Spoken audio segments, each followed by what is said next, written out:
আজই ডাউনলোড করুন আর এনজয় করুন আপনার পছন্দের শো।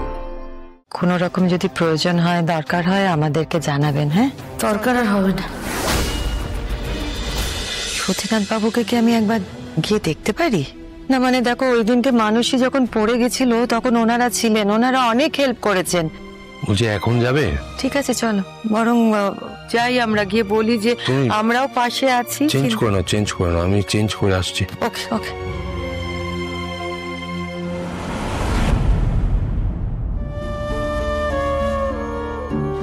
অপর্ণা, আমার মা এসছেন আমার বাবাকে দেখতে। আছেন?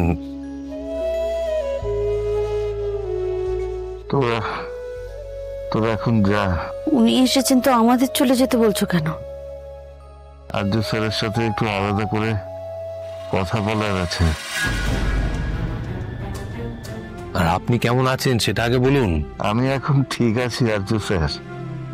আসলে আমার কাছে একদম ভগবানের মতো এসে হাজির হয়েছেন এই ডাক্তারবাবু। আপনি যতক্ষণ আছেন স্যার, এতক্ষণে আমার কথা বলা হয়ে যেত। শুধু শরীরটা ভালো নেই, তোমাকে এখন এত কথা বলতে হবে না। কথা বলাটা জরুরি শুনি, সেই জন্যই আমি বলতে চাইছি।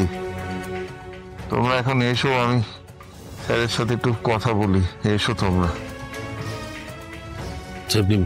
বলুন, কি বলতে চান বলুন।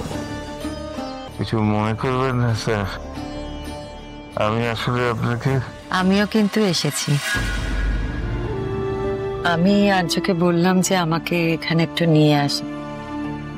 হসপিটালের ঠাকুরের সামনে ধূপ জ্বালিয়ে আপনার জন্য একটু প্রার্থনা করেছি, যাতে আপনি তাড়াতাড়ি সুস্থ হয়ে ওঠেন।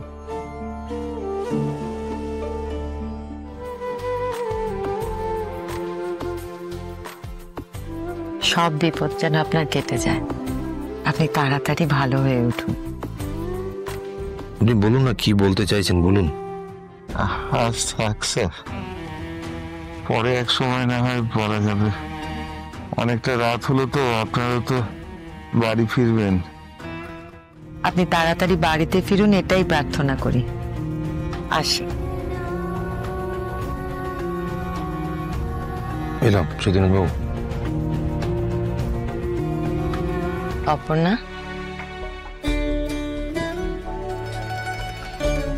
আমি জানি তোমার ওপর দিয়ে অনেক ঝড়ঝাপটা গেছে, কিন্তু এখন তো বিপদ কেটে গেছে। তুমি তাও যেন চিন্তার মধ্যে রয়েছো। ওর কাছে ওর বাবাই সব। ঘাবড়ে গেছে, আমিও ঘাবড়ে গেছি। ততক্ষণ না মানুষটাকে নিয়ে বাড়ি ফিরতে পারছি। বুঝতে পারছি আপনাদের অবস্থা, তবে কোনো রকম যদি প্রয়োজন হয়, দরকার হয়, আমাদেরকে জানাবেন। হ্যাঁ, দরকার আর হবে না।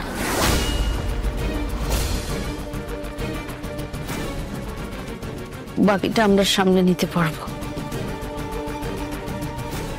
অনেক কিছুই তো করলেন আপনারা, ধন্যবাদ জানানোর ভাষা নেই। আমি ওনাকে আগে এইভাবে কখনো কথা বলতে দেখিনি। ব্যাপারটা স্বাভাবিক নয়, কিছু তো একটা হয়েছে।